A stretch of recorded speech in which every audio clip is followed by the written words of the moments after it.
If you're in year 12 right now or you're going to year 12 after the summer, make sure you watch this video from start to finish. I'm going to be talking about what you should do in this summer if you need to do anything, because I'm getting a lot of questions from people saying that if they should start revising the year 12 content from now in the summer or not. And then I'm going to go over lessons and homework and things. And if you're wondering why I'm looking down at the moment, I've just got all these notes on my iPad at the moment, so I might be looking down quite a few times in this video. So I'm going to talk about lessons and homework and just overall how they work and what free periods are, how they work and everything, and then talk about exams, how they are in year 12, and then finish off with a bit of stuff on work experience and supercurricular activities and what you really need to know about that and the university application process. And then lastly, we'll have a bit of a Q&A, and then I'll talk about some things I regret doing in year 12, that if I were to do year 12 again, these things I would fix. So hopefully this video should really help you, and it should be like a crash course of everything in year 12 and should really give you all the information that you need. And this is a video that I wish I had when I was in year 12 and when I was going into year 12, because I was lost at this time and I didn't really know what to do. So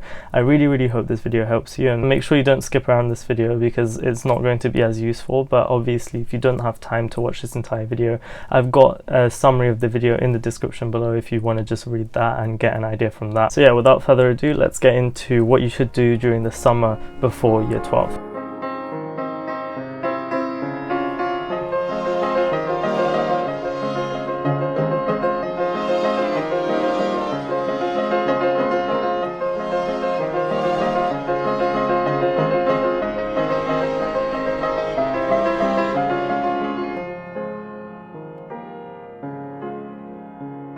I just want to say congratulations to the fact that you finished year 11, you finished your GCSEs. This is a time for you to relax, and I think a lot of people are saying that, oh, I've been revising for exams so much and now I've just got nothing to do, should I just start revising for year 12 and things? I'm just going to say right now, no, do not start learning the course material for year 12. It's not worth it. From my experience, I know people who went over the course before they learned the things, and then also other people who just went into lessons and learnt it like that. It does not make a difference. There is one thing I do want to highlight though, and that's called pre-reading, which is basically where right before the lesson or like a day before the lesson to go over what's going to be gone over in that lesson and not in a lot of detail. So for example, let's assume your first lesson in chemistry is going to be about atomic orbitals, for example, which is what it was for us in year 12. If you could just spend about like 5 or 10 minutes going over what that is, maybe watching a short YouTube video, it really helps. That I do recommend for you guys to do. But what I don't recommend for you guys to do is to spend your August, for example, sifting through the biology textbook and starting exam papers, and just, it's not worth it. Like, you really need to enjoy the summer right now. There's no point going over the course yet. For now, if you are curious and you want to learn a bit about the course, I do recommend getting the CGP books that are like Head Start to A level and then whatever the A level is. I remember I got the chemistry one and it did help a bit, but I didn't really use it that much. So honestly, as a overall piece of advice, I do not recommend you start learning the course material for year 12, but a week before maybe, or a few days before, I do recommend you to start looking at the first couple of lessons and the first parts of the specification, just to get familiar with what you're going to see. So when you go into the lessons, it's not going to be as much of a shock, and you're going to realize as you go throughout the year that this really helps right before every lesson. Every single time you do a bit of pre-reading before the lesson, usually your retention in that lesson, your engagement in that lesson is so much more. I also want to highlight that even though it's not really that useful to go over the year 12 content now, what I do recommend for you guys to do is build some sort of organization system now if you can. Not necessarily right now, but when you get to a week or two before your first day, to make a sort of plan in how you're going to tackle each lesson. So you can establish an organization system in lots of different ways. You could buy ring binders, for example, which I know a lot of people did, and just whenever you do a worksheet to put in that and then come home and put into a bigger ring binder, that worked. That's a valid thing for you guys to do. Or what I did myself was I used online resources mainly, so I had all my notes and everything online. I got all that set up before I started school, so all of that was just, I didn't have to worry about all that stuff. So I did the note taking and everything on my iPad. If you do want to know if an iPad is worth buying for A levels, I do recommend watching the video in the top right corner of the screen right now. But the point of this organization system is to have a set structure in what you're going to be doing every single time. So for me, the structure that I had was that before a lesson, I would pre-read usually. I'd sometimes do this, sometimes I was too lazy and I wouldn't, but this is something I tried to do more for biology, I don't want to go over specific content tips for different subjects, but for biology specifically, it's very content heavy, and so when you go over a few of the terms before the lesson, it makes the lesson make much more sense. And once you go into a biology lesson for A-level, you're going to realize they throw things at you.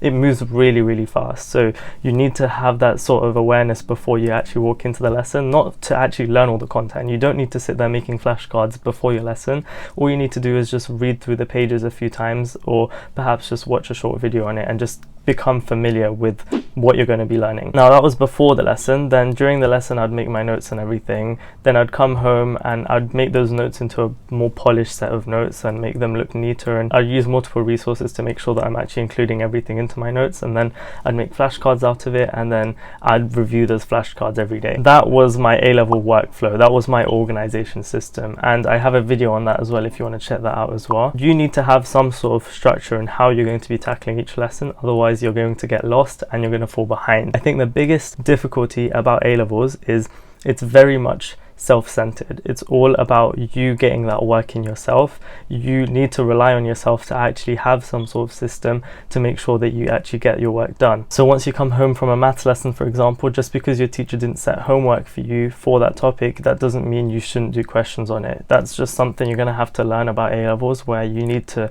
start doing things out of your own will to make sure you learn the content, and to make sure you review the content, and to make sure that you consolidate that content and memorize that content. It's really important to have that sense of independent learning in A-levels, which you don't really get in GCSEs, and for that to happen you need to have an organizational system. So that's the one thing I really want you guys to establish during this summer, to think about. Just have a sort of structure in what you're going to do. So you could perhaps have a notebook for every one of your subjects, and then in that notebook you take your notes, and then you'd come home and you'd do whatever to the notes. Like, you could make flashcards out of it, make mind maps out of it. It's up to you what you want to do, and then maybe do a few practice questions on that topic every day. Just something to make sure that you're constantly reviewing this content. And I'm going to come back to this when I talk about lessons and homework and exams and things, but this is really important, and I just really recommend for you guys to have some sort of structure in the way you tackle these things. Now, another thing that you could do during this summer, if you have the time, obviously you don't really need to do this now, but it's useful to start doing this early. I'm going to talk more about this when I get to the supercurricular stuff and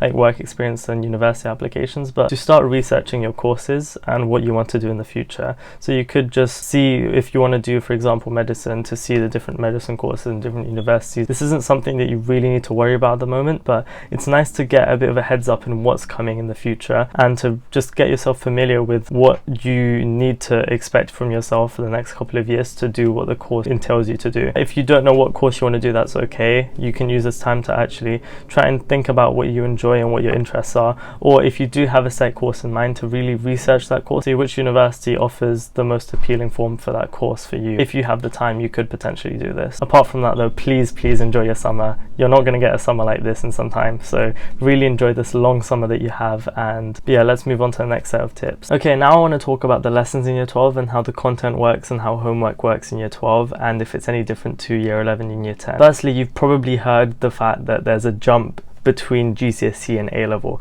Every single person always says this, that there's this big jump from GCSE content to A-level content, and I can agree with this to an extent, that there is a jump between what you do in GCSEs and A-levels, but it really depends on the subject and how the teaching works. So I do want to try and like make this as clear as possible for you guys, because I just felt like this was a bit unclear to me when I went into year 12. But once you get into year 12, for the first couple of lessons, depending on the subject, you're going to be doing different things. So for maths, you're most likely going to start with GCSE content again. For me, we literally started straight from straight line graphs, all the basic stuff like perpendicular lines and parallel lines and things, really starting from the very basic levels, and then slowly starting to build things up. If you did further maths for GCSE, A-level maths is going to be really easy at the start, and for the first couple of months you're going to get through it like a breeze. It's not going to be difficult at all. A lot of the content you do in A-level maths, just singular maths, not further maths, is literally directly from the GCSE further maths curriculum,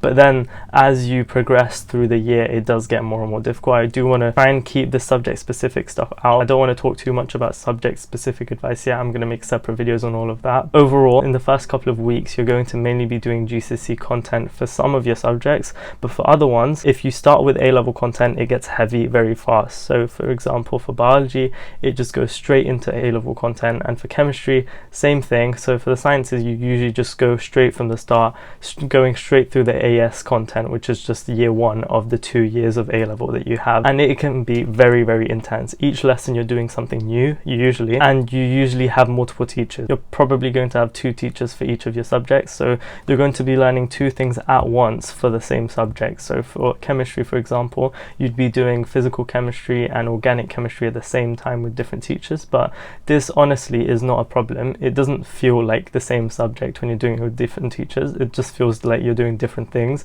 And one thing I like is once you get to the end of the year, the teachers start exchanging the things that they start to do, and once you're revising the content, the opposite teachers go over the opposite things, if that makes sense. So your physical teacher would start covering some of the organic things as revision, and your organic teacher might start covering some of the physical side as revision. So that's quite useful to really look at the same content in different angles. But overall, the A-level content isn't that bad, but it depends on what subject you're doing. So for biology, for example, the content isn't that bad, but it's just the fact that there's a large amount of content that you have to get through every single lesson. So the way I like to say it is that for one A-level biology lesson that you have for year 12, it's equivalent to about 3 GCSE biology lessons in year 11 in terms of the content that you go over. So each lesson, you go over a really huge chunk of content, you get through a lot of things, and then you have to come home and have to go over this stuff, and that's probably the most difficult part, especially at the very start of the year. It can get very hectic really quickly,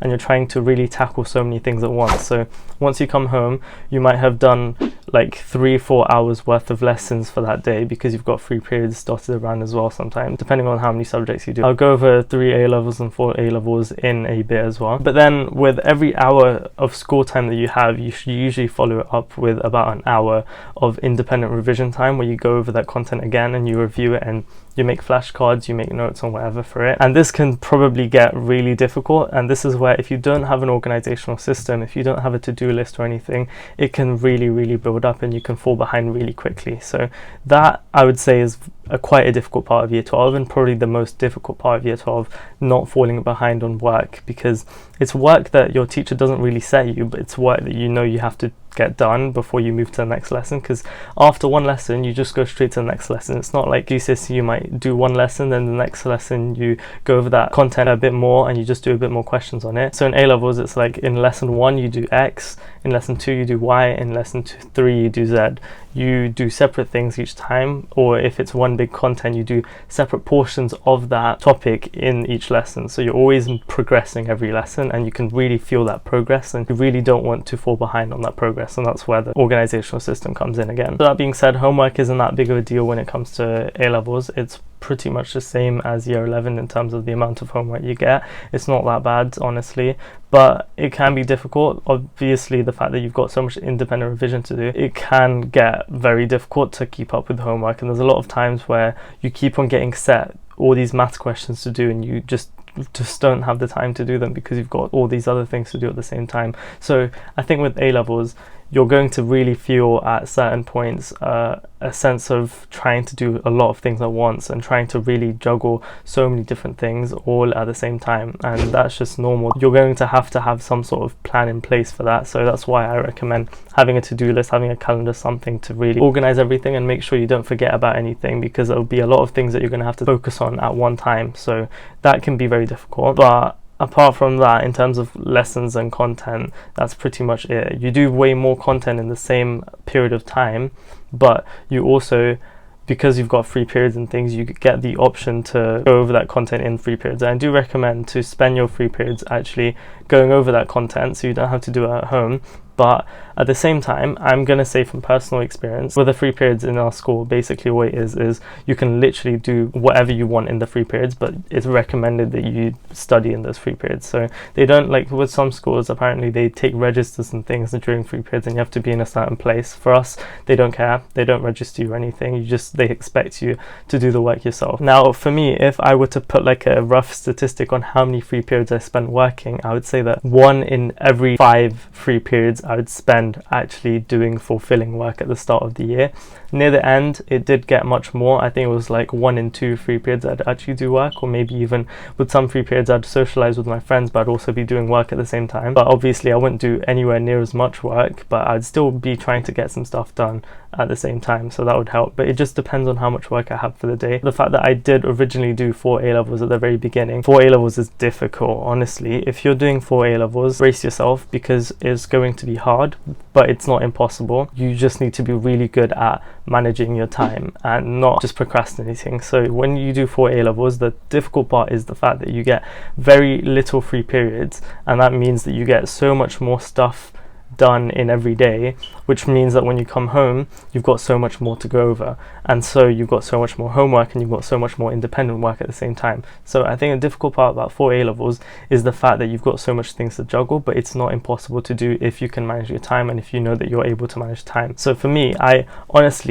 didn't have a problem with managing my time for when I did French on top of my biology, chemistry and maths, but at the same time I realized that I did start losing interest in French, and so I started like falling behind in the work. But for biology, chemistry and maths, I always kept up with it, and I made sure that I'd stuck with every piece of work that I was doing to the very end of the year 12 as well. So if you're debating between choosing 3 or 4 A-levels, if you haven't done that yet, honestly I'd recommend doing 4 if there's like 2 you're deciding between, because you can always drop them, or like you can always switch them around. At the very start of the year they're very lenient with choosing A-levels and like dropping A-levels and changing A-levels and things, because they understand that you might want to change your mind, and that's just normal. So don't be afraid to change your mind, especially at the start of the year. If you start realizing that this isn't right for you, don't be afraid to change, because otherwise near the end of the year it becomes so much more difficult when you're trying to change a subject, not for the school by itself, but also for the fact that you're going to have to catch up on so much more work when you've missed so many months of work because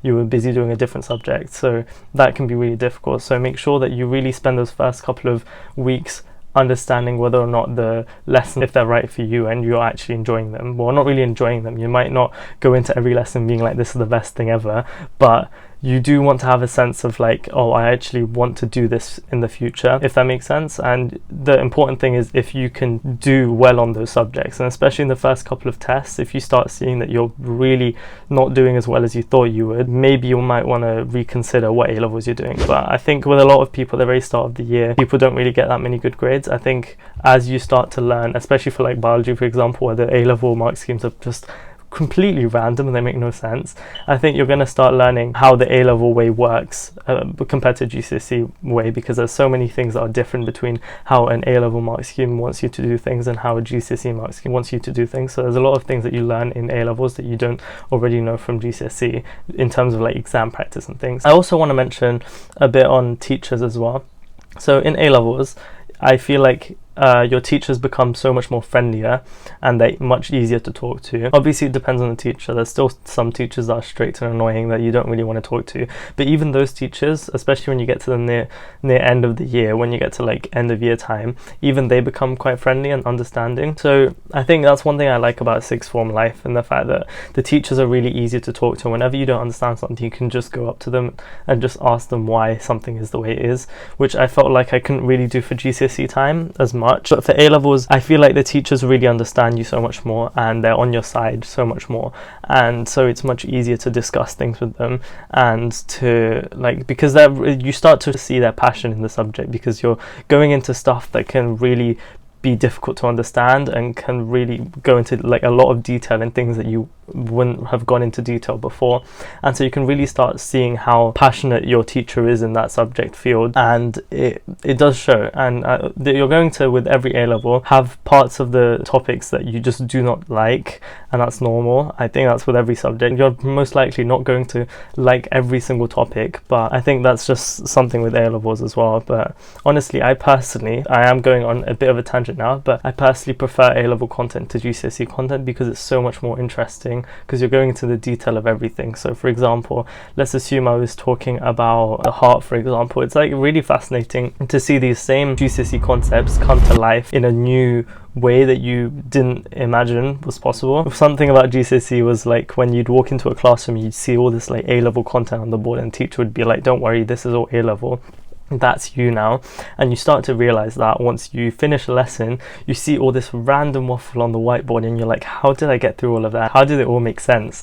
And that's like probably my favorite part about A-levels, because like the content's really interesting and it's really weird how it all makes sense to you, because you wouldn't have, like, if you looked at an A-level paper right now as a year 11 student, none of it makes any sense. But once you actually go over that content, the things just make sense for the most part. There are some things that just are really stubborn and make no sense and really make you want to kill yourself, because they just haven't, like, they make zero sense and they're super confusing. I prefer A-levels over GCSE, and I'd do A-levels any day of the week compared to GCSE, maybe because I'm doing less subjects, because that way I can really focus on the subjects that I enjoy, rather than GCSE where you have so many different subjects at once and you don't really go into any of them in enough detail. So I personally prefer A-level in terms of the content side over GCSEs, but that's just personal opinion. Let me just move out of that and actually focus on giving you guys tips again. Okay, exams. So the way A-level exams work are very similar to GCSEs. Like, you just get exams usually at the end of the half term and things, but you get so many more exams now in A-levels, and I think it's firstly because you've got like multiple teachers for every subject, so you have multiple exams for every subject, but also the fact that you're doing content so much faster that you come to exam season again and again much faster as well. So you're always getting dropped with this exam out of nowhere, and you just get an email saying, oh, make sure you prepare for this exam that you have in a week or so. And you really start to realize that in A-levels everything is like in fast forward motion, if that makes sense, and you're really constantly progressing forward at this really high speed. And so you really need to make sure that you're not only revising right before exams, and you're doing that revision constantly. And now this is something that I would say is probably one of my biggest tips for when you're in year 12 and you're going through year 12, and that's to go over everything regularly rather than wait until exams, because there is no waiting. You're going to be getting thrown with exams every couple of weeks, and so you're going to have to constantly go over that content. And so that's why for me, I personally made flashcards online on Remnote. If you want more information about that, it's in the corner as always. And with that, I did practice every single day again and again, and each day I'd have new flashcards to make, and I'd add that to my queue of flashcards, and I'd continue revising those again and again. I'd also occasionally do past paper practice and like questions and stuff, but that's more towards the end of years. But when I would hear about a test that's coming up in like a week or so, I would start doing questions on that topic, and usually it's like one or two topics. It's usually not like a lot of things at once. That's why you have so many more tests, because each test doesn't test you for that many topics. It just really depends on the subject, I guess. But you really need to make sure that you treat these exams seriously, and not only these ones, but I think the most important ones are obviously the end of years for year 12. Now, if you don't know, the way that year 12 end of years work and why they're so important is that these end of year exams give you predicted grades, which from these grades you can apply to different universities. And if your predicted grades don't meet the entrance requirements for a university, you'll most likely not be able to get into that university. So it's really, really important that you set yourself a high boundary for these predicted grades, and so you can apply to the universities that you'd like to go to. So that's why these exams should really be taken seriously. But at the same time, don't stress about these exams. Honestly, when I did those year 12 end of year exams, they did not feel like year 12 end of year exams at all. They just felt like another set of exams that I'd be given. I think you might have felt that during GCSE time as well. Like, once you're actually in the exam season, it doesn't really feel that bad. It just feels like you're just doing exams normally. So honestly, I don't want you to stress about predicted grades. So let's assume you get A in like maths, for example. You're most likely going to get that bumped up to an A star for your predicted grades. So you don't need to worry too much about predicted grades, because they're usually quite generous and they're trying to reflect you in the best light possible. Even if it's an unrealistic version of what you could achieve, it's still something that can really open up as many doors for you, so that you do have that room to improve for year 13 when you're actually doing the real thing. Okay, I know I'm giving you guys so much information right now, but I hope this stuff is really helping you, and make sure you like the video if you are finding this video useful so far. But the next thing I want to go over is work experience, supercurricular activities, and how university applications work. This for me was probably my biggest worry out of everything in year 12, because exams for me are fine. I can sit through an exam, all I need to do is revision for it and then I'm fine. But how do I do good on a university application, and what even is a university application? What is UCAS? So in terms of uni things, you do not need to worry at all right now. Like honestly, the way I like to think about it, in year 12 you're going to have this like wave, which is UCAS, or which is like if you're applying to outside of the UK and universities, just like it's just university applications, right? Think of it like a wave in the horizon, in the far, like you can see it coming, but it's something you don't need to like worry about so far. But as the year goes on and on, you can start to slowly see that wave coming closer towards you, and you can slowly start to see that it's actually quite a large one, and you need to build some sort of shelter to protect you against it. And so the closer and closer this wave comes, and until it crashes in like the start of year 13, you need to have some sort of defense against it. That's the way I like to think about it. I don't know if this analogy works, but I mean, basically what I'm trying to say is that from the start of year 12, university applications is always a thing, and it's something that you need to have at the back of your mind. And if it's something that you can prepare for early, you're going to really save yourself when it comes to the end of year 12, because at the end of year 12 you've got so much going on that there's just so much things going on, and honestly it can be really, really stressful, especially if you've got like no extracurricular activities, no books that you've read, no work experience, none of that. It can be really, really stressful knowing that you have to get all of that stuff in now because university applications are around the corner. So let me just give you a bit of advice. Firstly, start now. So if you're wondering what are you meant to start, what I recommend you do is, if you have a course that you would like to do, so for example for me, I'd like to do medicine in the future, just pick up a book from the library that's medicine related, or research online anything that like books that are good for medicine, right? But only read them because you find them interesting, rather than reading them because they'll be good for your university application. Because if you're not interested in what you're reading, what's the point of even applying to it for university? Like, that's the important part. Pick a book out. I'd recommend looking at, I think Cambridge has like a list of books that you should read if you're applying to medicine for Cambridge, but you don't need to, like, it's not a list that you have to tick every box for. It's just some recommendations of books that you might want to read, and they really help you explore the field. So if you just pick up a book, you don't need to read like 100 pages a day or anything, but just pick up a book and know that you're doing something each day towards your university application. It gives you a sense of peace and a sense of calmness. And honestly, if you start that now, once you get to the end of year 12, trust me, things are going to get so much easier for you. That's all I'm asking. Pick up a book, give it a read. Once you actually start reading, you're most likely going to actually enjoy it. If you don't enjoy the book, just put it down, get a new one until you actually find a book that you enjoy, and then actually read it for the sake of reading it, because there's a lot of good books out there that you can read. Obviously, if you're like me, you probably haven't read a book in ages. I really recommend you pick up a book and you read it, because once you get to year 13, when like it gets really, really hectic, where you've like with all this stuff that you've got to do, reading books is going to be at the back of your mind, and you're going to most likely be just quickly sifting through summaries of books because you just want to cram as much stuff in. Whereas that's not really healthy for you. That's not really going to help you that much towards your university application. So if you could do that, if you could pick up a book from the very beginning just to start reading a tiny bit, I don't want to stress you out or anything, but honestly it will really help. Another thing is, if you find any sort of seminars or talks or lectures or anything, don't think that it's not the time for you right now. You should worry about that stuff towards the end of year 12 and things, or in year 13. Start going to those things now, because those are things that you're most likely not going to have the time to do so later on. So you want to really, whenever you find the opportunity, to take that opportunity. What I recommend you guys to do, okay, is to get a Google document, or just any sort of place where you can just store information, like notes or whatever, and to have a list where you're going to put every single bit of work experience, videos that you've watched, lectures that you've been to, articles that you've read, books that you've read, any sort of things that could help towards your university application, all of that in this one document. And what you want to do is, by the end of the year, have a long list of things that you've done. So then when you're writing your personal statement and things, that you don't need to worry about personal statement and everything right now, trust me. when you're writing your personal statement and everything, you've got a list of things that you can pick through. And even if you don't use everything from that list, which you're most likely not going to, there's going to be so many more things that you've learned that you can talk about in your interview, and just overall just generally help you with your course and make you more likely to actually get into the university. So maybe occasionally read a few articles on your subject of interest, maybe watch a few TED Talks on it. Just start those things early.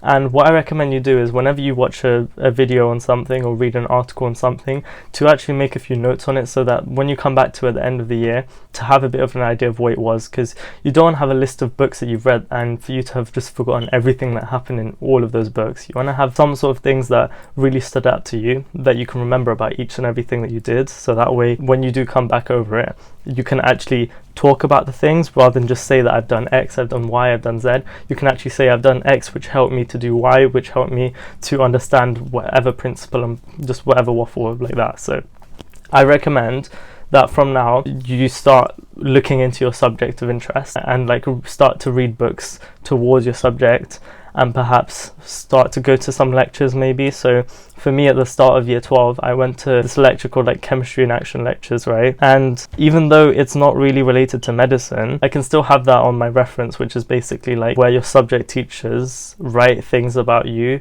based on like how you did during the year and things that you do outside of the school based on their subject. So just like it's useful picking up a lot of different things and starting that from early, so that once you get to year 12 at the very end of the year, trust me, you're going to be so thankful for yourself, and it's not going to take you that much time to read a bit of a book each day. Like it's not that big of a deal right now. So that's also one thing I really want you guys to take away from this video. Also, that being said, I also want to say that if you find any work experience opportunities, even if they're virtual ones, I think with virtual work experience, these ones become more like obsolete once you get to the end of the year, because there's so many virtual work experiences that you can do, especially for like medicine, for example, that like near the end of the year when you have like not much time, you can't really get through all of them. You're going to have to rush through all of them. So if you start doing those things early, you have more time for yourself and to really be able to like take advantage of every single bit of work experience that you can find. Obviously, with work experience and things, this is not a thing where you have to try and pick up as much stuff as you can. It's more important about the quality of what you do rather than the quantity, but it's always nice having a list of things that you can go back to, and it just overall would just give you peace of mind as well. And if there's any like universities that you want to go to, it's always nice to visit those. This will become much more of a bigger thing at the end of the year with like open days and things, but it's always nice to have that stuff at the back of your mind so that stuff doesn't stress you out at the end of the year. Okay, I want to answer the specific questions that you guys had for me in my recent post that I put, so I'm just going to open that up right now. So the first comment here is asking about regrets about year 12 and things I should have done differently for year 12. So what I would say is that I think firstly I want to have done past papers earlier. I think I did past papers a little too late and I didn't have time to actually complete all the ones I wanted to get done. That's one thing. Okay, secondly, this one, it makes sense if you're in my maths lessons, but I think I should have paid a bit more attention during my classes in general sometimes. Sometimes I just do like absolutely no work at all during the lessons, but to be honest, this is something I don't even regret that much because it meant that I had a lot of great memories during the year, and there were a lot of things that I loved about year 12 purely because I was doing the most random stuff during lessons sometimes, and I mean it still paid off. I did the work at home usually if I didn't do it at school. Lastly, I'd say I think I should have started looking for work experience and things earlier in the year, which was like one of my main things that I got really stressed about. I should have like really focused on university applications and things a bit earlier on the year rather than leave that all towards the end of the year, which kind of happened to me, and it just gets really stressful in that case, which is why I'm trying to let you guys know to not do that, just so it's a bit easier for you guys. Okay, so the second comment here is how many hours of studying weekly or daily would you recommend for year 12? And what should our studying timetable look like? Should we take our subjects light or easy, or is it better to fully understand them from the beginning of the year? So we've got a few questions here. Let's start off with the first one. We can work through all of them. So how many hours of studying in year 12? Okay, this question's like, you can't really just give one answer for this, and that's like, it's the same as year 11. Like you're probably in year 11 you're not going to have every day a consistent amount of studying. It's going to be a bit more consistent for year 12, I would say, because of the independent work and stuff. So usually it really depends on how many subjects you have for the day, but for me, let's say I had a day with 4 periods.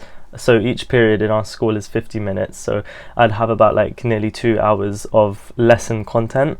So then I'd come home, if I hadn't done that work during the free periods, which most likely at the start of the year I wouldn't have, I would come home and then I'd spend an additional 2 hours of extra work making sure I go over that stuff and perhaps make flashcards on it. Sometimes what would happen is, especially when things got really like built up, I would sometimes push the reviews to the next day or to like the weekends and then do them then. But what I would try to do, and this is one thing that I think is really important for you guys to do as well, is to have this thing called like a weekly reset, where by the time you get to the Monday of the next week, you should have done all your reviews for every lesson. So then you can come to the next set of lessons fully fresh with nothing on your to-do list, and so it's much easier. And then sometimes there will be days and weeks where your work starts to trickle into the next couple of weeks and you start building all that stuff up and it starts to get a bit more overwhelming and you start to fall behind a bit.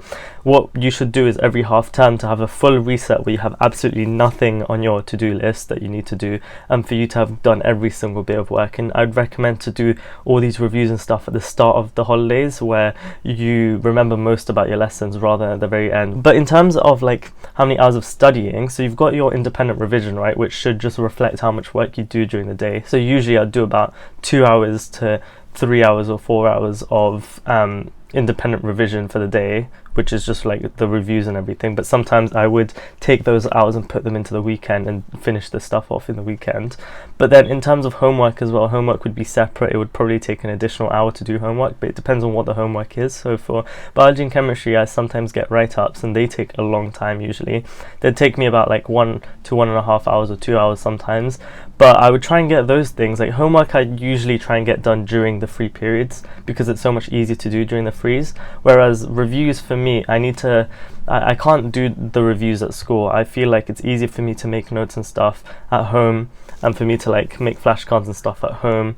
I just find that more useful for me. So I usually spend my free periods doing homework or revising for exams, and I'd spend my time at home doing reviews. But there have been lessons where I would actually spend my frees doing the reviews and stuff, but it just depends. So overall, if I were to give like an actual number just to be a bit more useful for how many hours I would do in each day, I would probably say about 2 hours or 3 hours every day. So hopefully that should help. So overall every week, it's really dependent on how many exams you have and how much new content you go over in that week and how much homework you get set in that week. So it's always varied. And what should our studying timetables look like, or revision timetables look like? Well, for me, I didn't actually make a timetable for revision until exams came around. I just feel like for me, what I would do is I'd just have all the tasks I'd need to do on a to-do list, which kept on changing throughout the year. I kept on moving to different to-do lists, but it's just something about me. I can't use the same thing for too long. I always have to switch. So like in terms of revision, so like revising for an exam, when I'd get told there's an exam, for example, I would usually spend the 3 days upcoming to the exam to actually like focus on revision. Every other day I would just be doing my usual daily flashcards, which wouldn't be much. It would be max like 50 flashcards each day. I'd constantly be reviewing them. But once I get told about an exam, then I go to the topics of that exam and actually start doing question practice up until the days before the exam.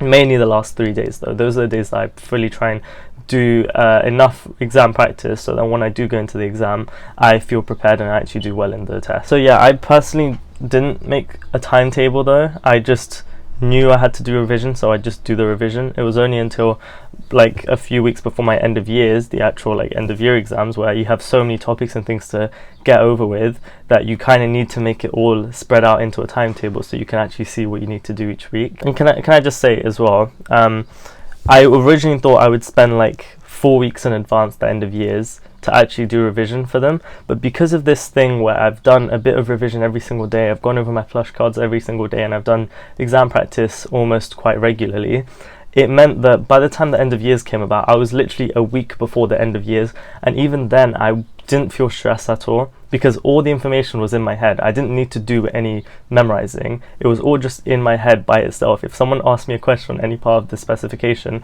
most likely it would just come into my head because of the amount of flashcards I did. All I did was just past papers and exam practice. So if you actually follow this method where you just do a consistent amount of revision each day, trust me, the end of years are going to just go by like a breeze. You're not going to have to worry about cramming. You're not going to have to worry about stressing a day before exams. It will be much, much easier. easy, I promise. Okay, and lastly, should we take our subjects light or easy, or is it better to fully understand them from the beginning of the year? Well, you should understand the topics as you go. Don't go ahead and like learn 10 topics in advance, everything you need to know. Just focus on what you learn in the lesson, and when you come home to understand that, because I feel like for A levels, much more than GCSE, you're most likely going to be in a lesson where there's information flowing over your head and you just don't have the time to understand it because so much stuff is going on at once. So I'd usually spend the lessons trying to just write down as many things that the teacher is saying, so then when I come home I can look at it, I can watch videos on it and try and make sense of what's going on. Now you really need to, especially for like biology, you need to really be focused in the lesson because so much stuff goes into your head during that lesson that you need to be able to, when you come home, make sense of it and actually learn that information. But yeah, so I mean, in terms of taking our subjects light or easy, it depends on the subject really, and it depends on the topic you're doing. So for maths at the start of the year, I didn't like worry that much. Most of my revision was not maths. I'd literally just barely do any maths revision because it was all really basic GCSE stuff, so I didn't need to go over that stuff. Then for biology and chemistry, we kept on getting thrown with like lots and lots of topics, especially for chemistry. There were a lot of really confusing concepts, and so I'd be usually spending most of my time on chemistry because of that. But then biology, even though it's not as confusing, there's just so much of it that you're going to have to dedicate a large amount of your time each day towards the subject. But to be honest, you're going to expect that from A levels. It is A levels, they're much more demanding. That's just something you're going to expect, and you're going to find out in the first couple of weeks. Oh, okay, we've got a lot of questions here, and a lot of people want me to answer this. I'm just looking at the replies as well. So I have loads of questions. Are there any particular extracurricular or volunteering activities you think are valuable for medicine? I will make more like application related videos later on, but to be honest, the type of volunteering, the type of extracurricular activities you do isn't as important as what you can make out of it. As I've realized, I think the most important thing is once you do something, to relate that to the qualities of becoming a doctor and to show how what you've done actually makes you a viable candidate for the role. So for example, let's say you were volunteering in a care home. If you use that to show your aspect of how you're working in a team, you're showing compassion and communication, it can still help, and you can still show that the stuff you did is still going to be useful for what the course entails. And I think it's not really about what you do, but it's about what you can say about what you've done. So especially in the interviews where they ask you questions about what you've done, that's where you really need to show that, like, so for example for medicine, right, try and like look at the NHS values. I'll have them up here, but you're really trying to link everything back to them, and you're really trying to show that, okay, I've done XYZ and this is what I've learned from XYZ, which I know is going to be useful for a doctor because I've done my research. So that's what you're really trying to show when you're doing your extracurricular activities, you're volunteering. Honestly though, extracurricular activities aren't that important when it comes to like university applications. It's more towards, especially for medicine, it's more focused towards supercurricular activities, which if you don't know what that is, extracurricular activities is like doing sport outside of school and stuff. But supercurricular is doing something outside of school that is directly related towards your subject, so i.e. reading books that have a relation to the subject that you're studying, or for example attending lectures, talks, stuff like that, but you're doing something that's directly going to relate to the course. So honestly, one thing you shouldn't do is deny volunteering opportunities because you think they're not going to be useful for your application. You should do whatever you can, because then afterwards you can see, okay, I've got a list of different things, which of these can I pick out and say that this was the most relevant for me in becoming a doctor, for example. Okay, next question. What did you wish you did in year 11 summer to prepare? Honestly, so for me, let me just say what I did in my year 11 summer. Not much at all. It was only in the last couple of weeks where I started going over a bit of the chemistry, because I know chemistry, I've heard a lot of people say, is really confusing. So I went over the very beginning of chemistry. I went over atomic orbitals, which, you know what, I'm really thankful I did, because when I got to the lesson, the very first lesson, they just threw this information at us. But honestly, if I hadn't done that, it wouldn't have made a difference that much. I would have just been confused in the lesson probably. I'd probably have asked a few questions and then I'd probably have understood it afterwards. I don't think I should have done more work in the year 11 summer. I'm happy with what I did. The one thing I was really grateful that I did do though was that I got my GoodNotes all set up. So I was going to do all my notes on GoodNotes, which is like an app on the iPad. I got all the notebooks and everything set up, and I already knew how I was going to be taking my notes, so I didn't have to worry about that stuff during the thing. So I already had an idea of what I would be doing in the lesson, what I'd be doing outside of the lesson. So then when I came into it, I had this organizational system, and so I didn't have to worry about that stuff. And that's the only thing I I'm happy that I did during the summer, to be honest. I didn't do anything else really. I don't regret not doing anything else. Only thing I do kind of wish I did a bit more of is like researching into my course and stuff. I could have spent that free time actually going looking towards like medicine and like seeing what things I could have done during that time, because I kind of left all that stuff a bit too late. Okay, how did you find the workload difficulty on your subjects? I did say I was not going to be too subject specific, but I'll just talk about my A levels: maths, biology, chemistry. Workloads: maths, barely anything at the start of the year, and probably throughout most of the year workload's going to be very, very low until you come across a topic that makes no sense, which usually happens when you get to mechanics and statistics. There will be topics where you're really it's like really confusing because it's not your usual type of maths, and it would take you a long time to actually understand them. Once you do, once it clicks, it's fine. The difficult thing about maths, I'd say, maths A level, is revising for an exam can be very stressful for maths, because you suddenly have to do so much for a maths exam which you don't really need to do throughout the year. So overall, maths workload very low, not much at all. I might say that's also because I've always been pretty good at maths. I did further maths GCSE as well, so it really helped with A-level maths. I know I don't do further maths A-level, but I have heard that further maths A-level isn't that difficult, especially once you get to the end it's more difficult, obviously, once you start going to the actual further maths stuff, but it's the speed that you do everything that makes it so much harder. The stuff that you do isn't that difficult, but it's just the sheer work that you have to do each time, the sheer homework that you get, the amount of things that you have to juggle at once. I think that's the difficult part about doing further maths. So if you're doing further maths A level, just brace yourself to doing lots and lots of maths questions every week, because you're going to be progressing through topics really, really fast. If you do A level maths just normal, the start of the year is going to feel very slow, because you're going to be going at topics one at a time, and those topics are all going to be very basic. But then once you get towards the middle of the year, you start speeding up, and you start speeding up at the difficult topics, which I don't know why that happens, but that's when things get a little bit difficult, because you've got so many topics going on at once and they're all not really making the most sense, and so then it gets a bit more difficult. For biology workload, I'd say, is probably the highest out of my 3 subjects, but that doesn't mean it's the most difficult. Honestly, throughout the year, 90% of biology lessons made like sense instantly, because it was just learning new information. There was nothing difficult about biology in terms of the content. It's just, I think you've heard everyone say that there's so much of it. There's like a lot of things that you go through every single lesson, and it does get really overwhelming at times, the amount of words that you need to know, and they all sound so similar as well, so it just gets really confusing. That's why you need to make flashcards for biology. If not for chemistry or maths, make them for biology, please, because it's going to help you a lot. So workload wise, it was quite high. Every time I'd have a biology lesson, I would have lots and lots of independent work to do outside of that lesson because of it, because there's just so much things to get through and make flashcards for. But I found it really enjoyable, and that's one thing I like about A levels. Even though I was doing this much work, I actually enjoyed the work for once, whereas in GCSE it was a bit like, it was just a drag. I didn't really want to do it. The thing is though, there were some lessons for biology that didn't really make as much sense, and once you get to a confusing topic in biology, it can be confusing. It can actually hurt your head, because the topics in biology that are slightly confusing can really, really mess with your brain. For me at least, they would take ages to actually understand. And then chemistry comes along. Chemistry, none of it makes sense. Most of the time you're going to be lost in the lessons, and that's something I realized. But honestly, the workload wise, I didn't think it was that big of a problem. I think most of the time I spent was trying to understand the topics, because they're very confusing at first once you come to them.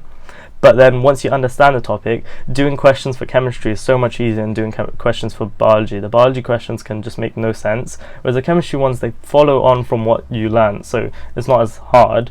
But the biology questions, you'd think you got the right answer, and then they'd just be like, shush, you didn't mention any of the stuff that we wanted you, even though it has no relation to the question, but tough, you got 0 marks. Anyways, I don't want to spend too long talking about my workloads, but if I had to rank them, I'd put biology at the top, chemistry next, and then maths at the far bottom. Have you seen any specific scholarships for aspiring med students?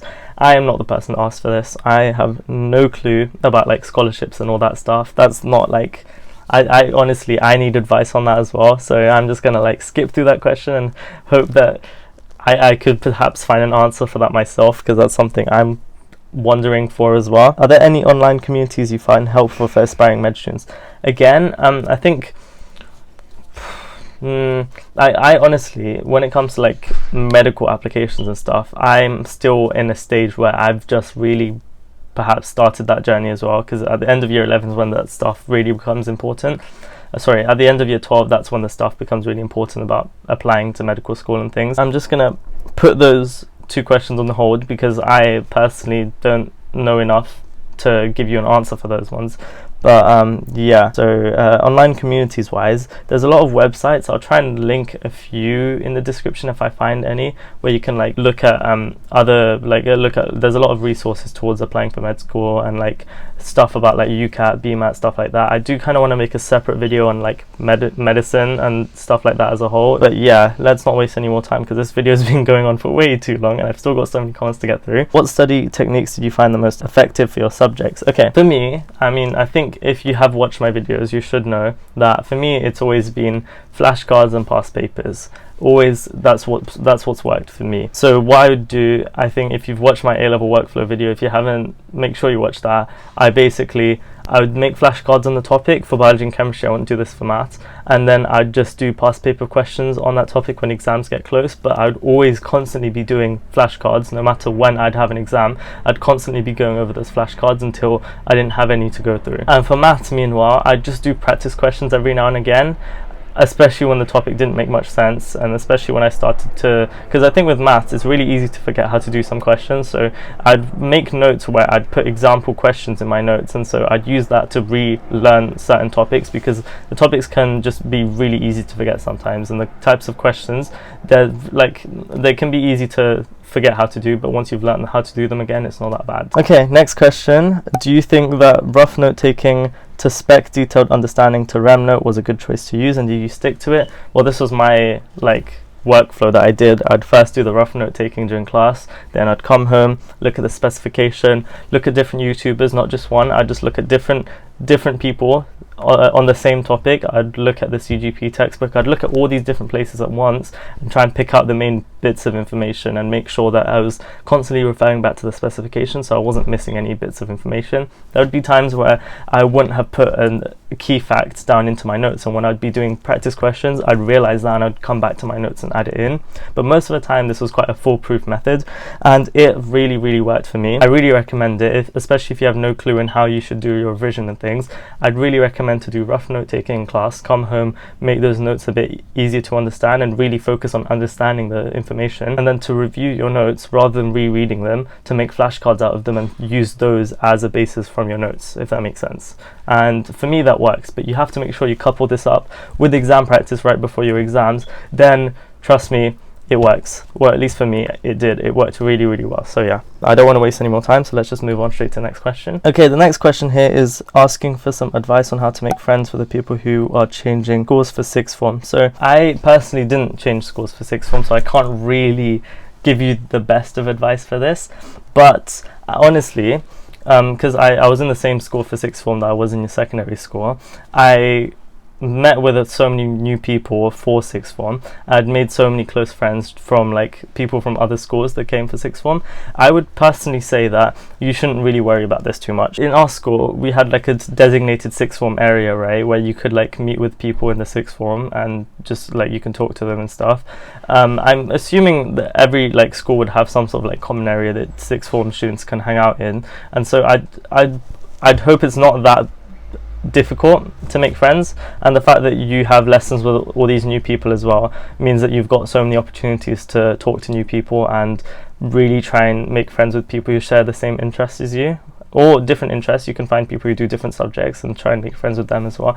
Honestly, I can't give you the best advice for this because I was not someone who moved sixth forms, so I guess all I can say though is for the new people that joined our sixth form, I don't think they're not left out or anything. They've fitted in really well with us. I've made very close friends from people who I didn't know before, so I think it will be new, it will be different, but I think you shouldn't really worry too much about this. But then again, I'm not someone who moved sixth form, so I can't really give you the best advice for this.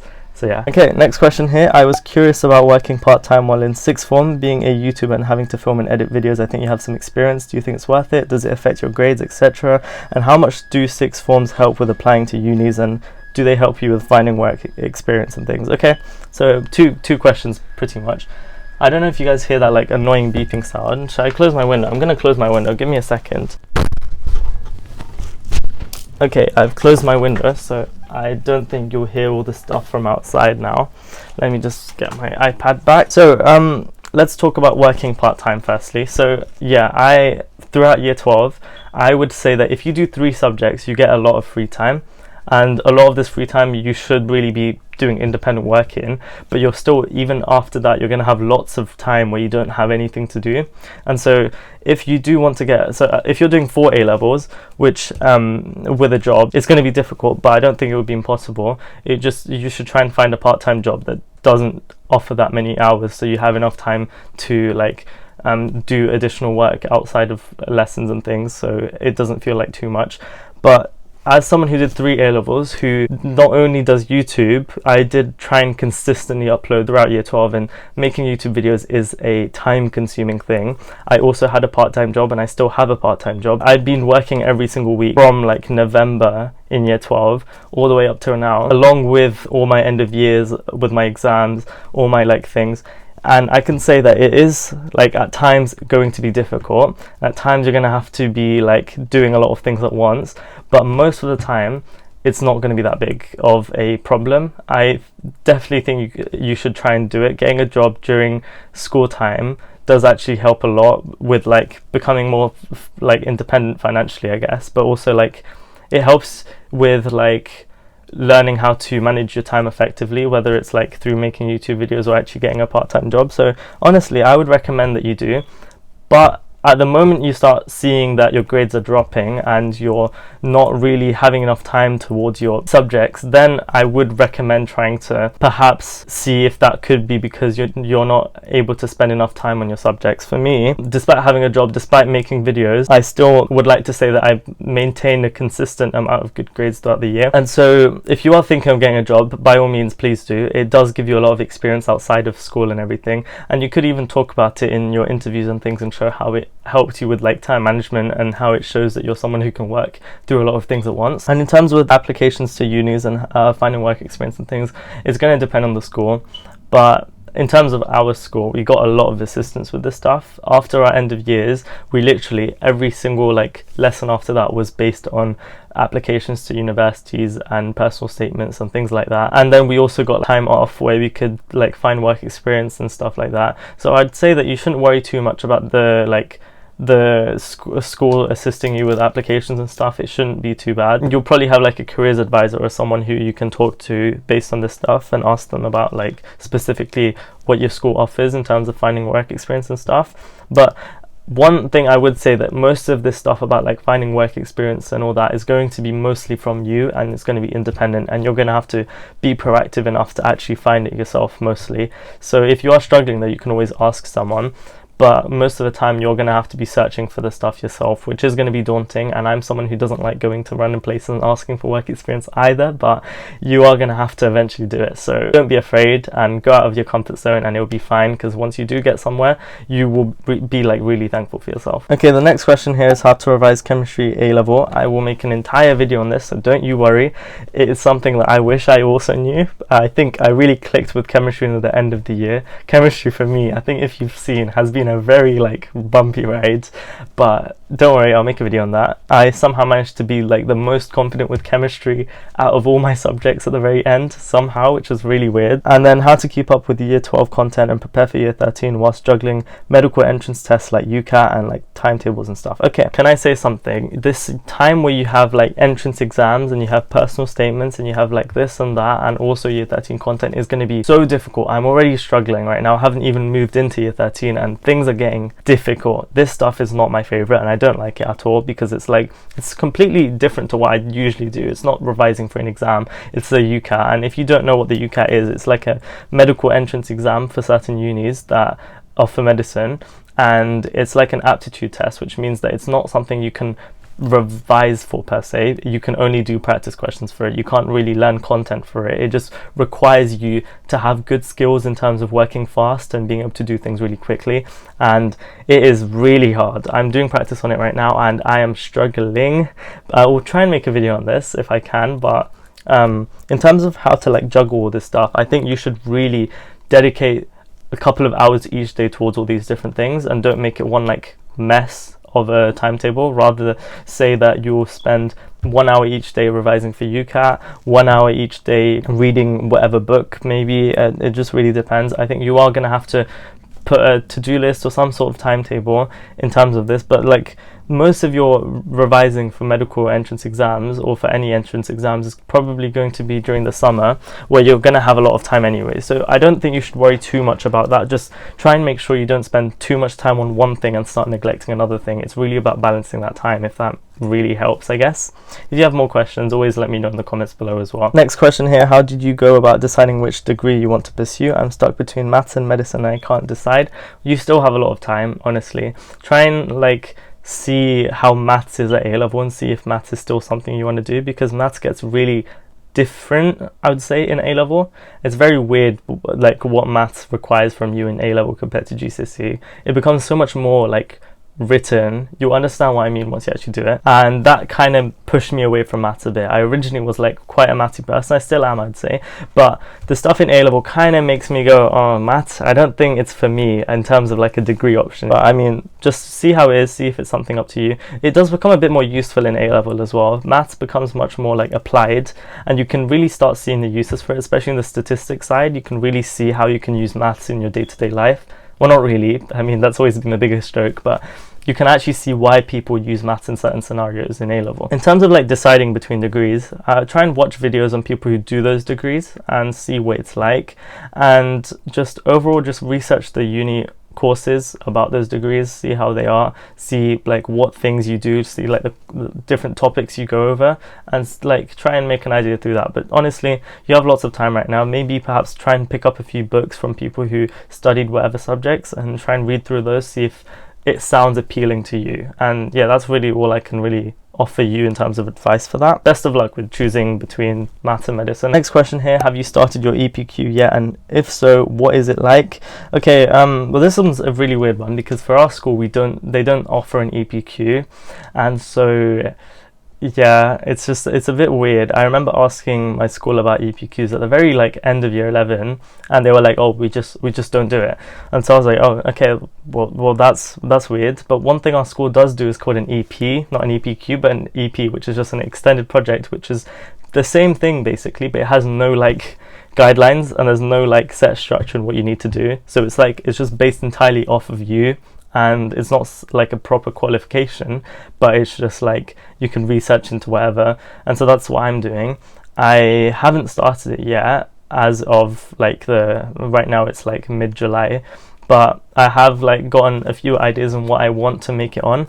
So I can't really give you advice on EPQ or anything, but in terms of EP, I haven't started it yet. That's all I can really say. I might make a video on this as well if I have the chance, but I mean, because I don't do the EPQ, it's going to be much more different to the usual kind of thing. So yeah, I don't really know why school doesn't do it, but I can't really help, so sorry. Okay, is it worth to do extra subjects at A-level, so 4 subjects? I'm currently in year 11, going to year 12 in September, and I'm planning to do an extra, which is physics, and just to do an AS level on it. I'm not planning to go further with it. Okay, if you're like considering doing a subject as a 4th A-level, but you don't know if you should, please do it. I'd say make sure you ask your school if you're able to drop it, because for some reason some schools don't allow that, which doesn't make sense for me.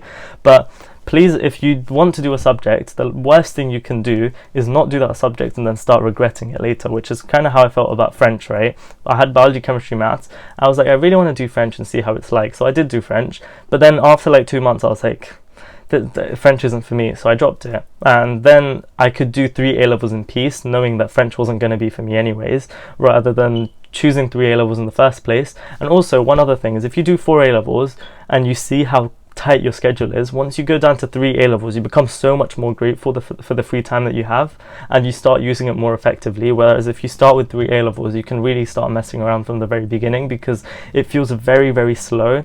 With 3 A-levels at the start, it doesn't feel like you've got anything to do, and that's a really big problem a lot of people face at the start of the year, because there's not really much and you've got so much free time. It's like, I don't really need to do that much work because I'll have enough time to do it anyways, and it's just like this weird cycle where you just do less and less work and it doesn't end up anywhere. So if you want to do physics as your fourth A level, please do it. I like highly recommend it, so you can actually see what it's like, and you can always drop it if you like. I don't know if your school offers it as an AS by itself. I know that like my school doesn't, and a lot of schools don't nowadays, but you can always see if your school offers it. But just do it for the sake of it, and see if it's something that you enjoy. If you don't, you can always drop it, or if that's something that you find more interesting in some of your existing subjects, you could perhaps drop those and completely change your career path entirely. But yeah, I'd say take your A level, see how it is, and then think about that stuff afterwards. For now, just take it and just see where it goes. Okay, next one. I have finished GCSEs. I want to get a summer job. Do you have any advice for finding work? This was me as well in year 11. The one problem I had was that I turned 16 on August, and so I still had like a month where I couldn't really find a job. So I would say right now, being this is like this pretty much like the start of the holidays, really. Well, for you guys in year 11, you guys started much earlier. I would say try and find a job now, even if you're not like looking for one specifically and maybe looking for one later on. Try and look for jobs now, make your CV now, please. Like all that stuff, do that now. Honestly, it's going to help you so much later on. Even if you're not planning on getting a job, please make a CV right now, just to see how much experience you have. And if you start realizing you've literally got no experience at all, at least you can kind of do something about that, right? Or like if you don't want to get a job now, you could perhaps try and like volunteer at like your uncle's shop or something, or just something like that, so you can start to build some experience, which will make it easier to get your first job, because it's always the most difficult to get the first job because you have no experience to work with, and so it's really difficult for employers to hire you. And that's the problem I faced, I think, for year 11 at the end of it. When I was looking for a job, I wanted a job throughout the summer, but I didn't get anything because every single time I'd apply for a job, I'd just have no experience and they'd just turn me down. I did get a few interviews, but then after the interviews I just didn't hear back from them, which is weird. I don't know if they can do that or not, but I did eventually get a job all the way in November, and it was meant to be for like it was like a temporary job for Christmas, right? And I was like, okay, I might as well take it. I was only planning on doing it for like a month or two max, but then I ended up sticking with it, and I still have that job now. So I would say, please, if you want to get a job, get it. If you want advice on how to get a job, go on Indeed.com and literally just sift through every single job application. Just send your CV to as many places as you can, because you're bound to get somewhere. At least you're bound to get some replies, and try and like look at the different places near you and just apply to all of them, right? You're just trying to throw your CV at as many people as you can, so then eventually a few people reach out. Any other advice about like jobs, I guess you could leave down in the comments as well. But honestly, I would say right now, if you're in year 11 and you're looking for a job, just start off with making a CV. If you don't know how to make a CV, there's not really much to know. It's just make sure you list your education and your experience that you've done, and perhaps like your hobbies and your interests maybe, and perhaps like achievements that you've gotten at school or something, just to show that the type of person that you are, and maybe have a list of your skills as well to really show that you're fit for the job. Next comment here: how do you spread your free periods? Do work, chill with friends, and go home? Okay, let me talk a bit about my free periods, because I've only really mentioned them very briefly. This video has gone really long, but I hope you guys find this useful. So if I can get my timetable, actually, it would probably help a lot, right? Okay, well, I mean, I think you can get a bit of an idea in like how my frees are laid out in my like day in the life videos and what I do during my frees. But most of my frees, if you can see, I'm usually chilling with friends. And honestly, please like spend a lot of your frees with your friends, because year 12 is like it's been my favorite year, purely because of the like time you have with your friends, and like the amount of like free time you get, and the amount of like freedom you get as well as a year 12 student. As a sixth form student, it's much more chill compared to GCSE. You're not like restricted in this like full day of school every single day. So you'd have like, sometimes you'd have frees at the end of the day, and depending on your school. So for our school, if you did have a free and it was your last lesson of the day, for example, you could just go home. I know that some schools don't allow you to do that, but it just depends on your school, I guess. But I would usually, if I had frees at the end of the day, I'd just go home instantly. I wouldn't stay at school and do more revision. Or if I had frees at the start of the day before my first lesson, I'd just sleep in, and I wouldn't actually go to school until much later, until like exam season came about, when I was like, you know what, I'm gonna really like push it.